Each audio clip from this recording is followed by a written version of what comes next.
there are actually quite a lot of books about autism and employment. They're all pretty much really good books, and most of them will tell you how, if you're autistic, you can change yourself in order to get a job, in order to fit in at work and keep a job. Okay? It's actually really good advice, most of it, and I'm sure it helps a lot of autistic people get jobs and keep jobs.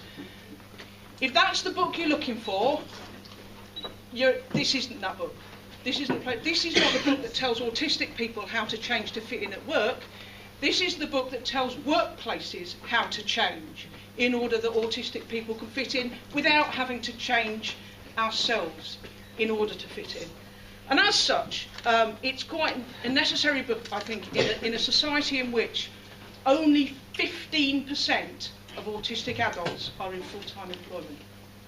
Only 15%. That's far lower even than the statistic for disabled people in general. And I don't think for 1 minute that statistic is low because autistic people can't work. Autistic people can work, but we can't work in the sort of autism-unfriendly workplaces that predominate across our society. So this book takes a different approach, and in doing so it uses something called the social model of disability. Now, for many, many years there's something that you might call an individual or medical model of disability, which sees the impairment as the problem, the person as the thing that needs to be fixed. What the social model of disability says is, no, it's not like that actually. People have conditions, they have impairments, they have conditions that aren't even really impairments. And what society does is it sets up barriers to stop those people being able to participate fully in society. And therefore, that's the way that is most effective to understand disability in society, and that also points the way to deal with disability discrimination, i.e. you identify the barriers and you get rid of the barriers. And I think we can apply the social model to autism and say it's not the autism that's the problem. It's not the autistic person that's the problem. The problem is the autism-unfriendly society, the society built around the assumption that everybody thinks the same way and therefore treats the people whose brains are wired differently as though they're odd and broken and need to be pushed to the side. Okay? So that's why the book is structured like it is.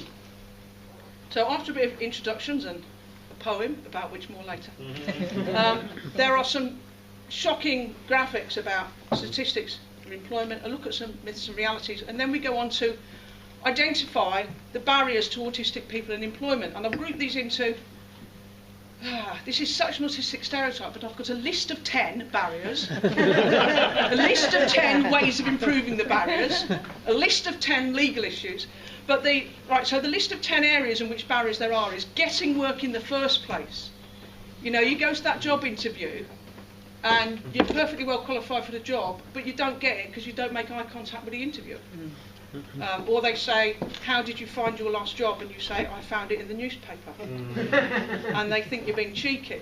The second area is once you're in the job, the induction training, the fitting in at work. They might teach you the technical language of the workplace, but they almost certainly won't teach you the social language of the workplace or the social expectations of the workplace. The third issue is communication. The number of communication gaps, communication friction between autistic and non-autistic people that always seem to be blamed on the autistic person. When often it's actually that person who's saying or hearing things correctly and literally, and they're just not hearing the social clues and figures of speech all around it. The fourth area is social interaction and the unnecessary emphasis placed on social interaction in a lot of jobs where, you know, going for Friday drinks or going on a paintballing weekend counts more to your performance assessment than your actual ability at the job. The fifth area is sensory issues. Autistic people have a different sensory profile from non-autistic people. So what non-autistic people might think of as a reasonable level of lighting, for instance, might be an unbearable level of lighting for an autistic person. The sixth area is about organising work. Again, an area where autistic people can be very different from non-autistic people. The seventh one is the bit that's called the trouble with managers. There's quite a lot in there, I can assure you. And that leads neatly on to bullying, harassment and discrimination. It's a very smooth move from one to the other on that. And there are awful stories of bullying, harassment and discrimination experienced by autistic workers. Often actually from people who don't know they're autistic, and they're not saying you're autistic, you're scum or whatever. What they're doing is they're bullying them because they're weird, or they don't fit in, or they're not interested in football, or they don't come for drinks after work, or what have you. The ninth area is about difficulties with change, whether it's day-to-day change of routines at work, or whether it's and who hasn't had to suffer one? We've just had to suffer one on London Underground, the grand reorganisation. And often people's problem with change is it always seems to change things for the worse, but there you go. And the 10th area, I think, where there are barriers, is job insecurity at a time of austerity. Now, the current austerity situation has been bad for all workers. You know, the filthy rich are getting filthier and richer. They're getting tax handouts, all the rest of it, right? And the rest of us are being made to pay the price of an economic recession which we didn't cause.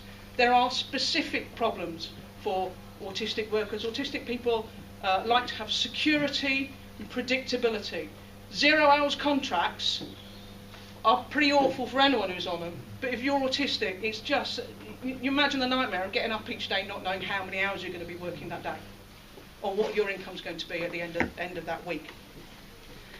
You then have, the same 10 subjects goes through again and suggests ways that these can be removed. And I think, I won't go into what those are, because if I tell you much more about the book, you won't need to buy it. What's very important is there's a lot more stuff about autism available in the media now. There's lots of people talking about autism, writing about autism, talking about autistic people. And actually some of the stuff that's available is really not very good. And some of it's inaccurate, some of it's scaremongering, some of it's patronising. And given you're not going to be able to read all of it, I'd suggest prioritising reading the stuff that actually speaks with the voices of autistic people, right? That gives a platform for autistic people to speak for ourselves rather than just have people speaking about us. And it's been a long-standing theme of the disabled people's movement, is the slogan, nothing about us without us. And that applies to autistic people. And crucial in that, and again I think this is an area where this book is different from other books about autism and employment, is the crucial role of trade unions. Trade unions are the organisations where workers organise and speak and demand and win for ourselves. And that's an autism issue. First of all, because a lot of those members are autistic. A lot of those members have autistic kids or partners or friends or dependents. But also because trade unions are working class organisations, and the working class is neurologically diverse. Right? We've learnt down the years that the working class is racially diverse, it's ethnically diverse, it's sexually diverse, etc. It's also neurologically diverse, and to mobilise the maximum strength of the trade union and labour movement, it needs to make itself accessible to and speak and organise the whole diversity of its membership.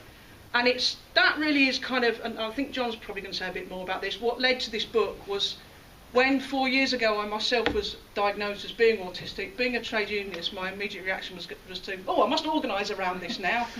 And set up trade union training courses about autism for trade unionists, which John came and spoke to. We got a policy passed by TUC, Disabled Workers Conference, etc.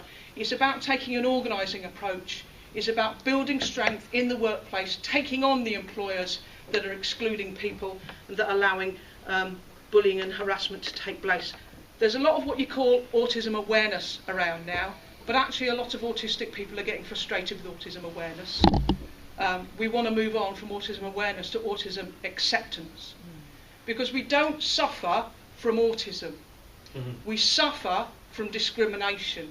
We suffer from being excluded socially. And a lot of you here are trade unionists. And the other thing that all this implies is we have to look at ourselves as unions and how we organise. Are our branch meetings accessible to autistic people? If you're an autistic union member who turned up to the branch, would you know what was going on? Would you feel welcome? How do we treat each other? How do we treat people who aren't part of the group of people that always goes boozing after the union meeting? How do we treat people who speak their mind bluntly, okay, like autistic people tend to do? If we look at all those things, we can make our own unions more equal, more accessible. And that's not just nicer for autistic people, that means stronger unions as well. So, I've waffled on for quite long enough. I did mention a poem earlier. The book does start with a poem. So, I'm going to finish with a poem. This is a poem I wrote. First half of the poem is it's called Manifesto from Behind a Mask. The first part of the poem is about how autistic people often try to pretend to be someone else to get by day to day in society. But the second half of the poem is about, well, what would happen if we lived in a better society, a more inclusive, tolerant, liberated society where we didn't have to be like that and we could be ourselves. So here we go, I'm going to finish on this. Manifesto Behind a Mask. Make me a mask so that no one can see that the face that I'm wearing is not really me.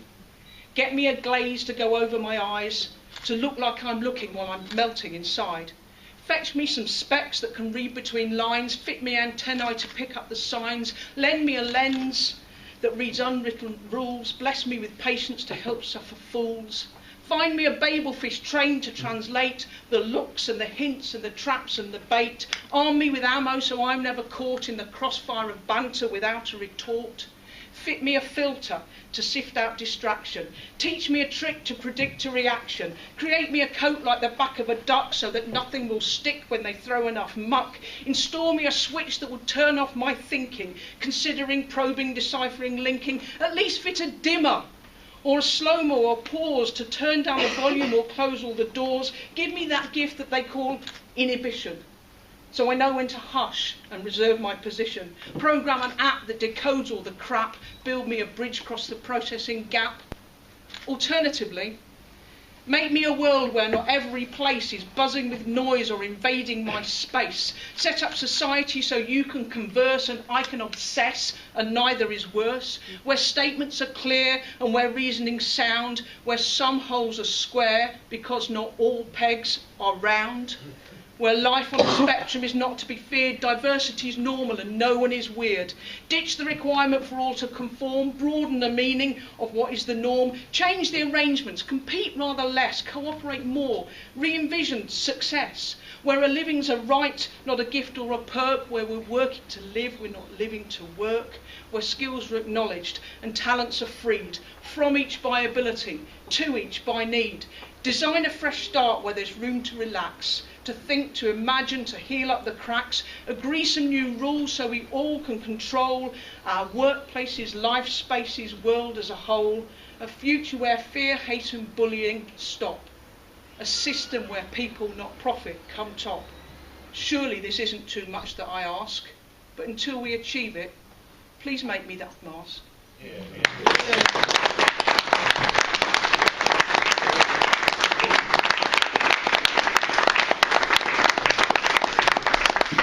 Thank you very much.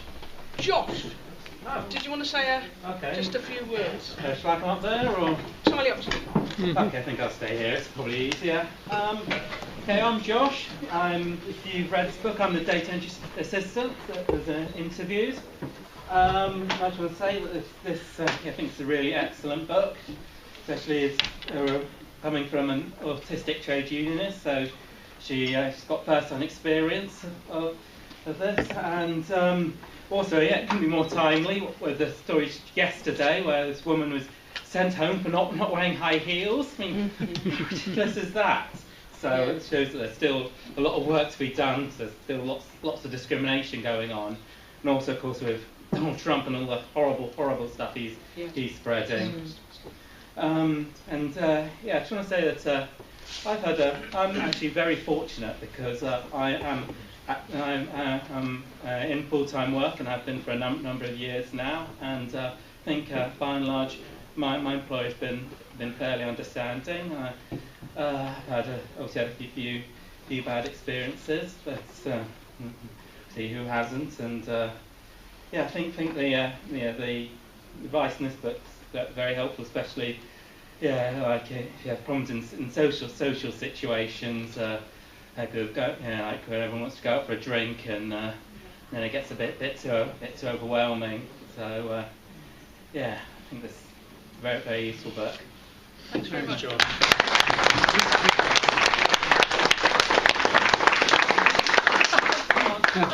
And next one goes Heather and/or Richard, whose son I represented and used the content of the book to help him tackle discrimination that he was facing. Gosh. I would just like to say a huge thank you to Janine and the RMT for supporting my son for well over a year. And what we found was there's so much written on equality law and disabilities and everything else, but actually they're not worth the paper they're written on unless somebody takes up the cause and fights for them. And thankfully we had the RMT. It was sheer hell, but we got there in the end, and hopefully it set a precedent and nobody else will have to go through it, hopefully. And I spent an awful lot of time with my head in legal books, and it was pure torture. And I think what's great about this is, if you have the trouble, you won't need to, because everything's in it. I just wish this had been at the beginning, and I could have not had to read them because they were really, really painful. But absolutely essential. But we couldn't have done it without you, so hand on heart. Thank you. Thank you very much.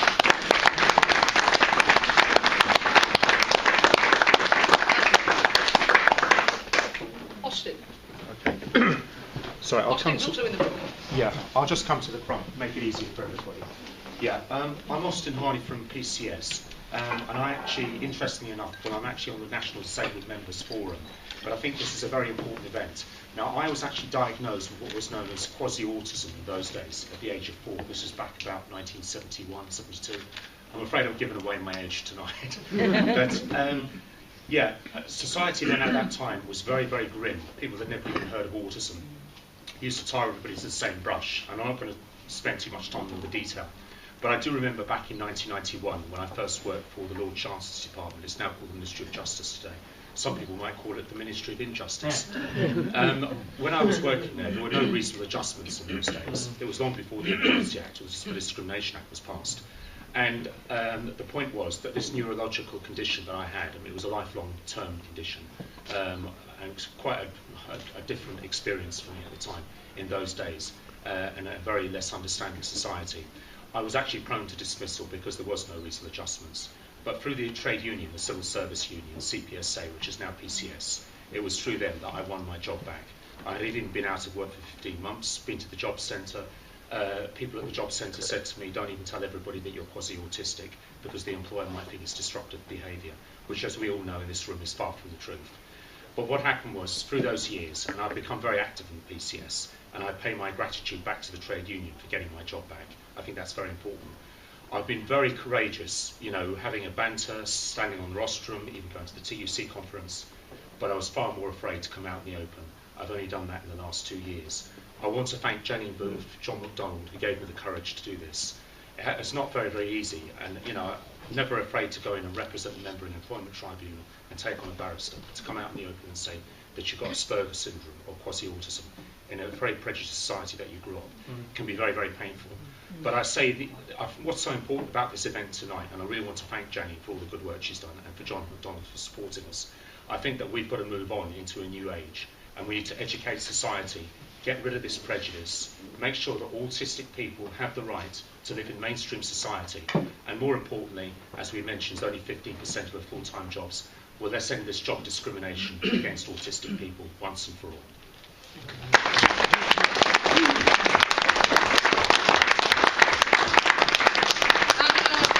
And the last of our speakers before we mingle and buy books. I'm sure we've all noticed that the Labour Party has, in the last year, taken on a new leadership. The new leadership. I'm very pleased to see in office. It's not just because I can now say my book has a foreword written by the Shadow Chancellor without a stroppy backbencher. It's a leadership that has made turned Labour back towards being an anti-austerity party, and a party built not just on parliamentary machinations, but on movements that exist in the workplaces and on the streets as well. Now, people still know that John is a stroppy backbencher, well known for throwing something across the house in anger at the Heathrow runway and defying the Labour whip more often than anyone else ever, or, you know, that kind of thing. People also know him well as a real friend of the trade unions in Parliament, convener of several trade union groups, etc. What people don't know about so much is the work that John does on the issue of autism. But ever since being a constituency MP, he's given an awful lot of time, for not an awful lot of credit and attention, to supporting, in the first place, as I'm sure he'll explain to you, autistic constituents, but then going on from that to take it on more as a political issue, getting involved with the all-party parliamentary group on autism, and he's given invaluable support to the work we've done, putting on the training courses and now doing the book. So, John McDonnell!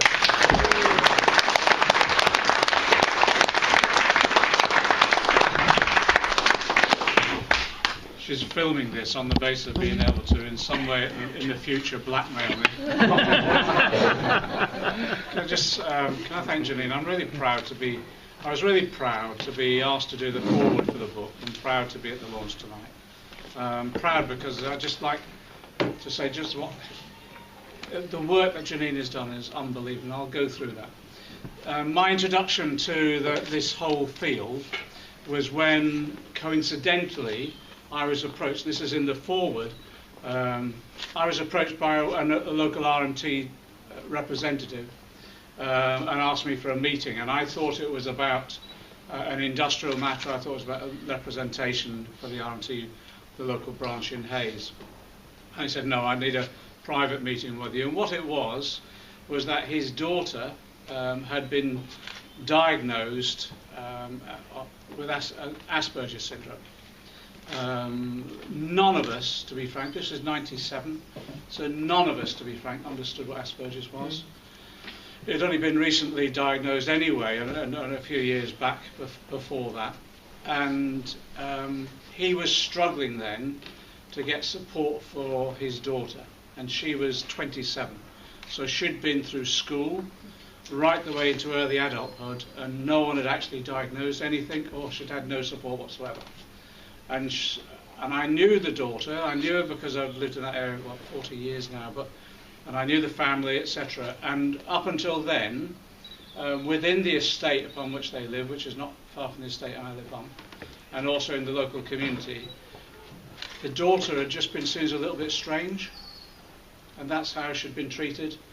A bit odd, a bit strange. And as she grew older, the way in which she was treated was causing her significant tension, problems, anxieties, etc. It wasn't about her behaviour changing, it was just as she got older, people no longer gave her that leeway that they give young people. And him and his wife were absolutely desperate for any form of assistance whatsoever. And even though they'd had a diagnosis, no one had explained anything to them whatsoever. And then I realised that just there was an absence of support, understanding, awareness, etc. And so I started dealing with that case just to get some support. And some of that support was simply having someone to talk to you about the situation, about what the condition is, what the spectrum is like, what to expect, how to handle certain situations, and how to build confidence up in the daughter, but also in the whole family and the extended family. And also, part of the issue as well was being completely open about it as well, so that the neighbours understood, so the estate understood, so people were sympathetic rather than, isn't that odd? And then sometimes that oddness leads to people being provoked into aggression. It's really extraordinary. Anyway, what happened was I dealt with that family, and I still am over the years really, and curiously enough, I bumped into her on the station, Hayes Station, the other day, off to central London, I think she was going to an art exhibition. Great conversation, etc. How's it going? And again, the whole family seemed to just hold together for the first time for a long time. Having dealt with that, word gets out, doesn't it, Janine? Word gets out. Because then all of a sudden, other families were approaching me. and it was dealing with a range of issues. And it was literally everything. It was fighting for assessments to be done by the local authority. Families coming up and saying, look, we've gone for our assessment, we've gone for our statement. And to get a statement was like an arm wrestling with the local authority every time. And the reason for that was not there was a resistance in some schools. The reason was that the local authority, once they knew there was an assessment done, they knew they'd have to invest more resources, and the local authority was refused to invest those resources. It was a Tory council, it still is. So literally, I was dealing with them case after case of arm wrestling with the local authority to get the resources, just to get a statement, just to get a bloody assessment, actually. Just to get an assessment, then a statement, then the resources. And then what I did in the local community, I organised a couple of seminars. We've now got a Hillingdon Autistic care and support organisation with its own little unit, etc., and that came out of some of the discussions we had. But at the seminars, people were coming forward with just shocking examples. And one of the issues we dealt with as well was training for the local police, because what was happening is that people were being picked up off the street because they thought their behaviour was somewhat bizarre, and they were being assessed as either drunk or on drugs. And it was really odd trying to get that explained to people. This isn't an issue there. And then also the way in which any element of the emergency services actually approached people on the spectrum as well, if they were in particular stress. So we were going all through that, and it was quite remarkable. It was the tip of an iceberg. With one family opened up the whole issue for me in the locality. And we as a community, we've discussed it, and time again we have to revisit it time and time again. And again, we've established a school within the local community as well, which has given as much support to other schools possible. So that's how I first got into it. And then I was instrumental, we were talking about it earlier, I was instrumental in setting up the RMT Parliamentary Group, and as a result of being the RMT Parliamentary Coordinator, I attend the executive of the RMT. And that was when Bob Crow was the National General Secretary, and Janine was on the executive. And I'm doing my usual report about the legislation going through, what the issues that we were raising in Parliament, the planning of the next campaigns, etc. And then Janine piped up and says, "What's your position on autism?" And I thought, well, this is weird, because we've never discussed it as a group before, and then it just poured out really. And this is the breakthrough that we had. Was I just thought, well, if I'm going through this in my local community, others right the way across the country must be confronting exactly the same thing. And one of the issues for me, time and time again, was, I have to say, I was dealing with a lot of the cases I was dealing with was support for young people and children.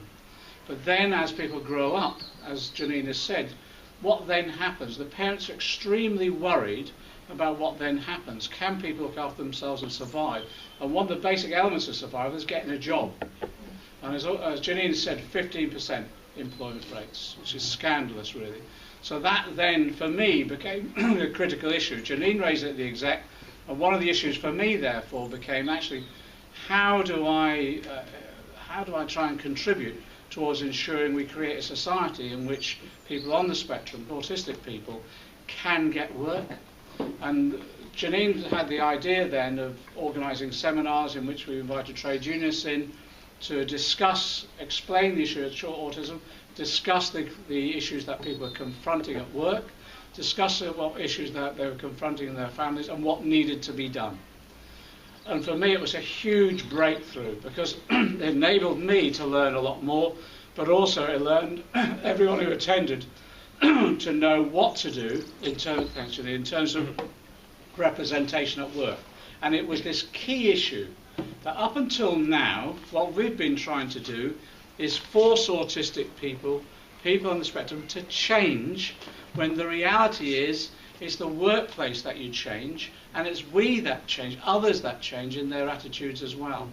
And I think once you get that concept across, you've then got a really constructive agenda to work on, because up until then it was almost like beating your head against the brick wall.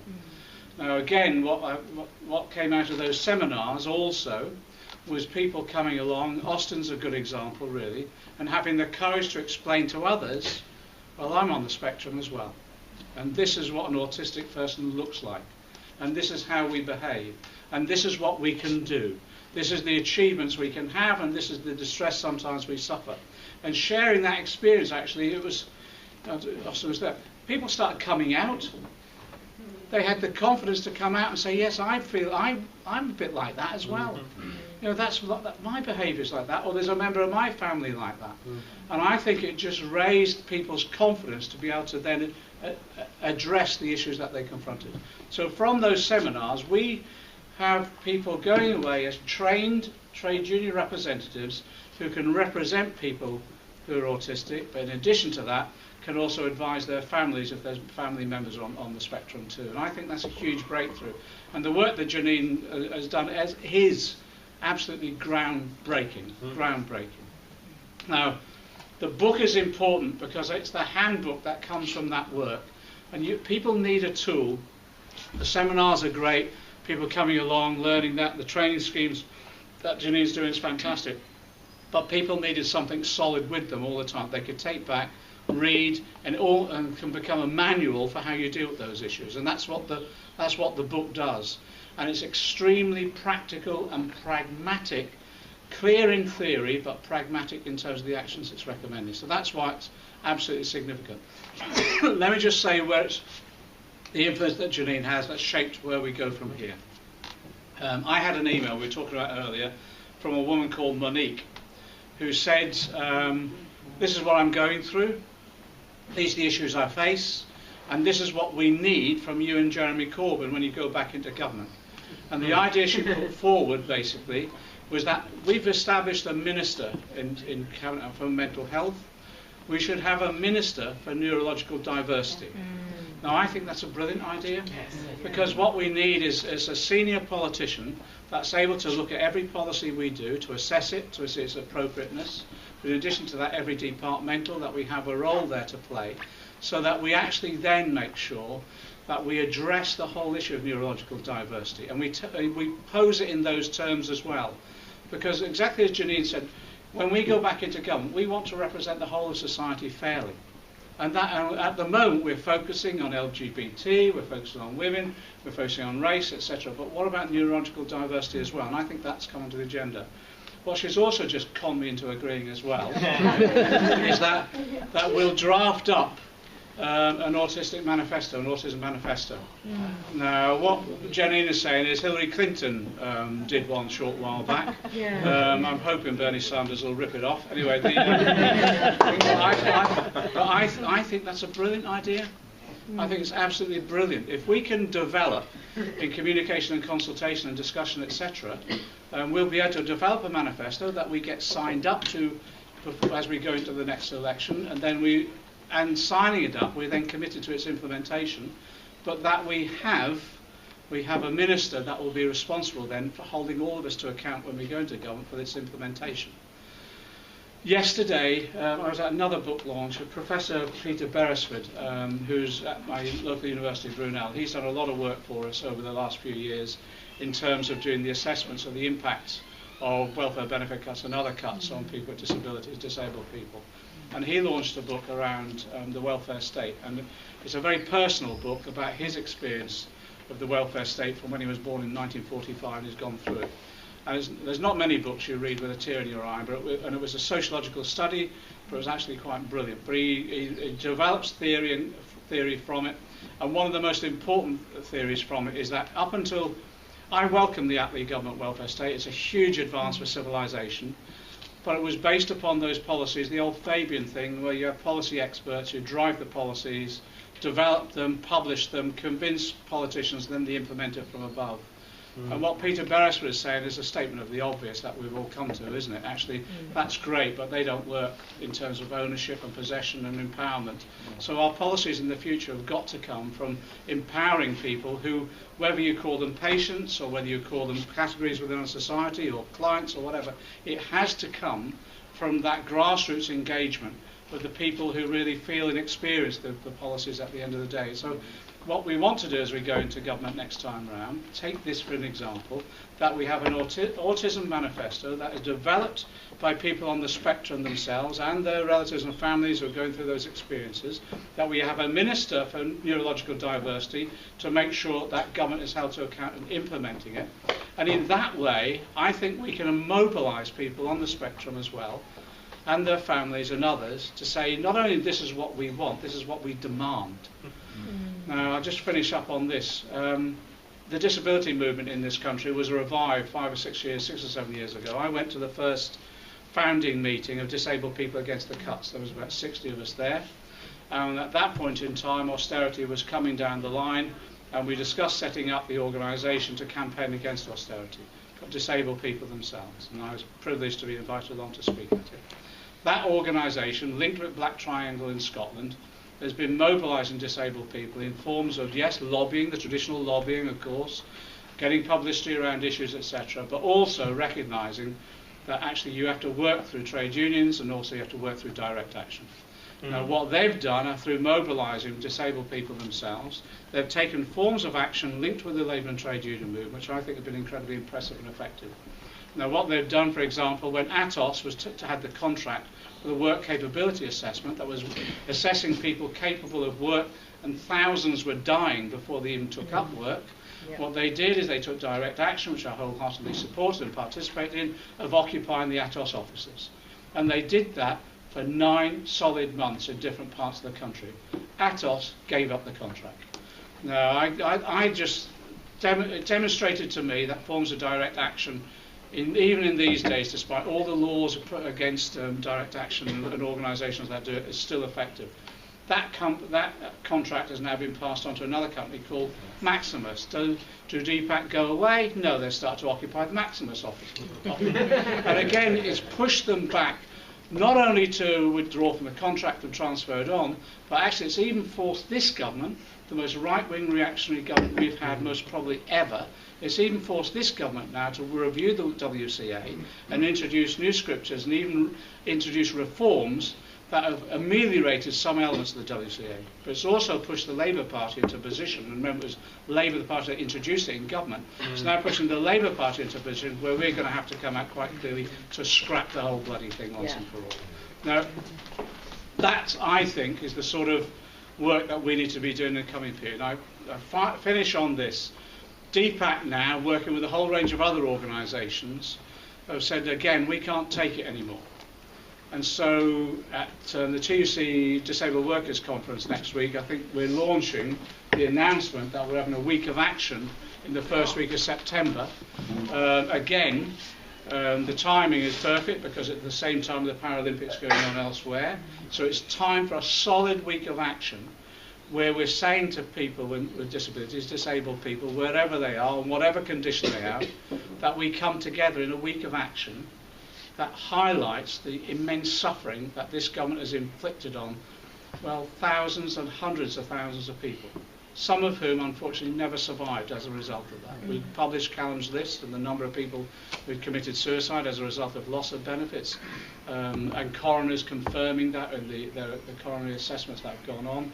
But others now who are having care withdrawn and being pushed into residential establishments because of the loss of that care. Others whose lives have actually been degraded as a result of the attack on benefits and care services as well. So that week now is a week of action where everybody we want coming out on the streets, and there'll be plans for actions in cities and towns all around the country to highlight exactly what this government is doing. And I hope all of us in solidarity support that action, because I think we can push them back. I actually think we can push this government back and defeat them. And in doing that, I just go back to Janine's central point really, which is you can only do that if you have a level of understanding and awareness of what people are going through, how you can actually mobilise, and trade unionism is one of those elements of mobilisation, and how through solidarity, because that's what we need at this point in time, how through solidarity, not only can we defeat the attacks, but we can open up the prospect in 2020 of a Labour government that implements an autism manifesto, has a minister for neurological diversity, and that actually we start transforming the society on the basis that this handbook demonstrates. Thanks a lot.